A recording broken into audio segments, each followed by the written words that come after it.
رجعنا معكم في دي جي كلوب. دونك اللي فهمت انا هو سي صادق حمامي ماتر دو كونفيرونس على بسي وزاد هو لي سبيسياليست دي ميديا سوسيو اي الملتي ميديا اون جينيرال. دونك سي صادق في الاوف حكينا على سو غران بارادوكس في تونس. تقريبا 8 ملايين سمارت فونات في تونس، 6 ملايين وشويه فيسبوك، اي بورتون قلت لي فما بارادوكس كبير. Oui, il y a en fait plusieurs paradoxes. Il n'y a pas qu'un seul paradoxe. D'abord, il y a 8 millions de smartphones donc utilisés par les Tunisiens. Il y a aussi, puisque certains Tunisiens ont plus qu'un téléphone, ils ont deux, parfois peut-être trois téléphones. Deuxièmement, il y a, selon les chiffres disponibles, il y a 6 millions de comptes Facebook affiliés à la Tunisie. Donc on peut dire, bon, il y a des personnes qui utilisent 2 ou 3 comptes. On peut dire que généralement il y a peut-être 4 à 5 millions de Tunisiens, sans parler des faux comptes, etc. Alors il y a, disons, une part importante des Tunisiens qui est connectée à Internet et aux réseaux sociaux. Mais Internet, à mon avis, premier paradoxe, a très peu d'impact sur la vie économique dans ce pays. Parce que les Tunisiens, tout simplement, utilisent très peu Internet dans leur vie quotidienne. Ils utilisent Internet en tant que média, en tant que moyen d'interaction sociale. Mais dans la vie économique, on voit très très peu de transactions via Internet. C'est-à-dire que les Tunisiens n'achètent pas sur Internet, n'utilisent pas Internet comme un mode de paiement social. À la limite, tout ce qu'ils peuvent faire, c'est faire des annonces sur des sites pour vendre une voiture ou louer un appartement. Mais cela ne fait pas une économie digitale. Les quelques sites qui sont utilisés pour les annonces ne font pas une économie digitale. D'ailleurs, tout ce qui est banque en ligne est très peu développé en Tunisie, très très peu développé en Tunisie. D'ailleurs, aussi, le cash est très utilisé en Tunisie. Et on a des problèmes pour dématérialiser les transactions. Parce que les Tunisiens aiment bien payer en cash ou acheter directement chez le magasin. Autre paradoxe, la part extrêmement faible de la publicité en ligne. Dans les pays occidentaux, en France par exemple, aux États-Unis, la progression de l'usage d'Internet a été accompagnée par une progression de la place de la publicité en ligne. À tel point qu'en France, actuellement, la publicité digitale ou la publicité en ligne a dépassé, en termes d'investissement publicitaire, a dépassé la publicité sur la télévision. C'est-à-dire que les annonceurs mettent beaucoup plus d'argent dans Internet que dans la télévision.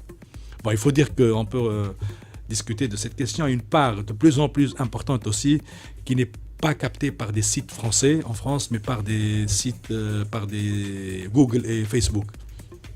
Et ça pose un problème. Donc en réalité, Internet en général, quand on analyse un peu de façon profonde les usages, on voit que Internet en général se réduit chez la majorité des Tunisiens, bien sûr, à Facebook. Pour les Tunisiens, Internet équivaut à Facebook, peut-être un peu YouTube aussi, ou quelques médias sociaux comme Instagram ou Snapchat chez les jeunes. Mais fondamentalement, Internet signifie pour les Tunisiens Facebook. Et d'ailleurs, le fait que les Tunisiens utilisent beaucoup Facebook et ne sortent pas de Facebook est d'ailleurs une stratégie de Facebook lui-même. Parce que Facebook voudrait se constituer comme un écosystème. C'est-à-dire que par écosystème, j'entends un espace où toutes les activités seraient possibles. S'informer, interagir avec ses amis, sa famille, envoyer un message, travailler, etc. Il y a beaucoup de sociétés aujourd'hui qui travaillent via Facebook, n'utilisent plus le courrier électronique. Et cela constitue un danger. Pourquoi cela constitue un danger? Parce que, en fait, cela constitue un danger surtout pour les médias tunisiens. Parce que les médias tunisiens, pour fonctionner, ont besoin de ressources publicitaires. Pour expliquer un peu comment fonctionne un système médiatique. Les médias ont besoin de ressources publicitaires. Ok? Sauf que si les annonceurs savent que le public utilise plutôt Facebook que les médias professionnels, même les médias en ligne, donc ils vont orienter progressivement leur budget publicitaire vers les médias sociaux et vers Facebook en particulier. Ce qui veut dire que les médias tunisiens vont être privés de ressources économiques, de ressources publicitaires. Donc on a les médias chez Moto, toi ça?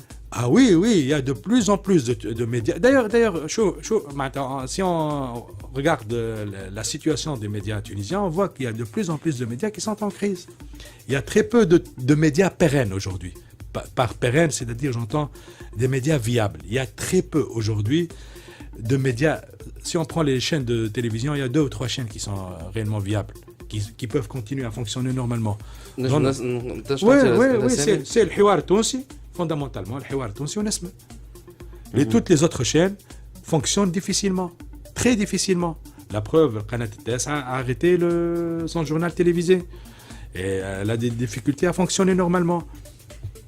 Dans le domaine de la radio, il y a 3 ou 4 radios qui fonctionnent normalement, qui sont plus ou moins viables, qui sont, j'en peux les citer d'ailleurs, qui sont Jawhara FM, Mosaïque, Shams, IFM.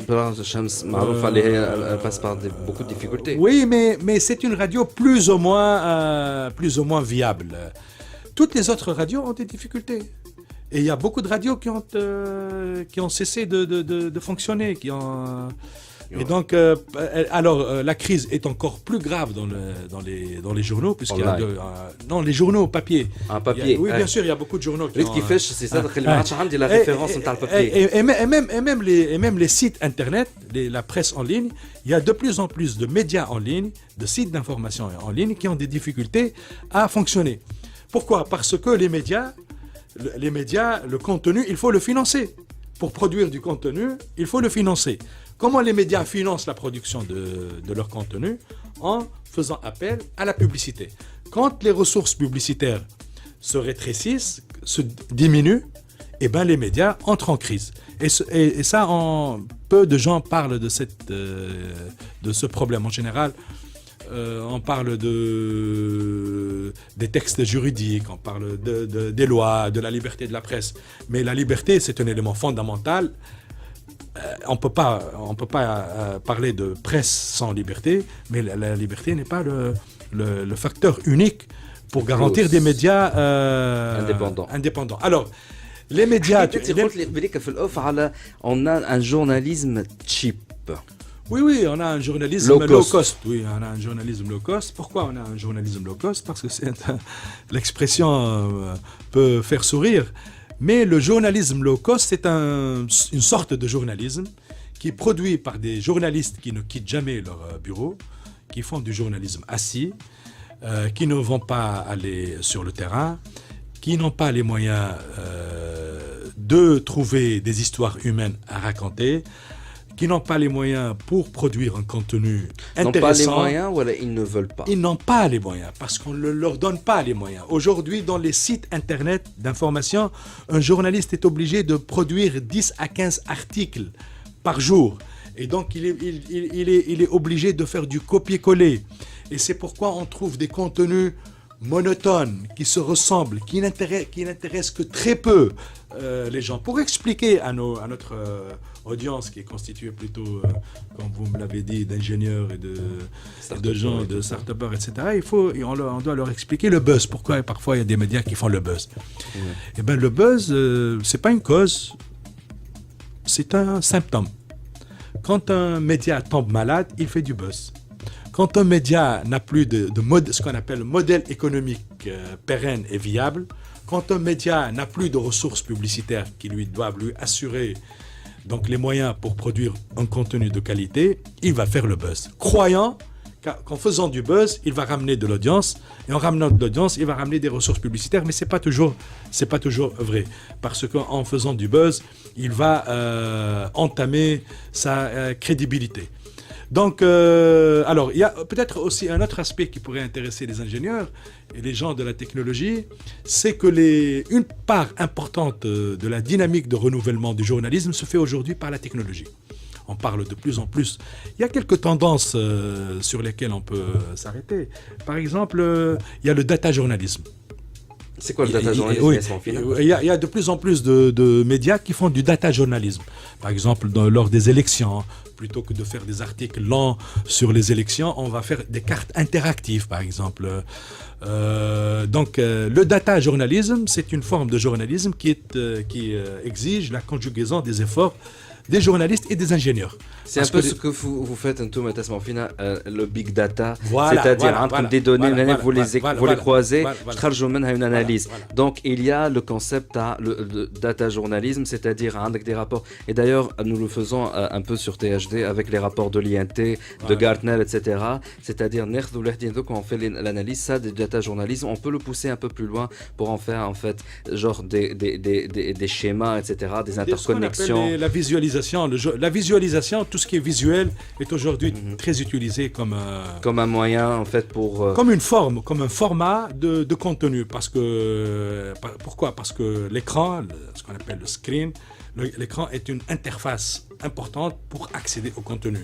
Et donc les gens voudraient regarder plutôt que de lire, etc. Donc il y a le data journalisme, il y a la visualisation, il y a la vidéo. Une part importante du journalisme innovant, c'est peut-être aussi un paradoxe, et une part est faite par les ingénieurs. Et donc je termine.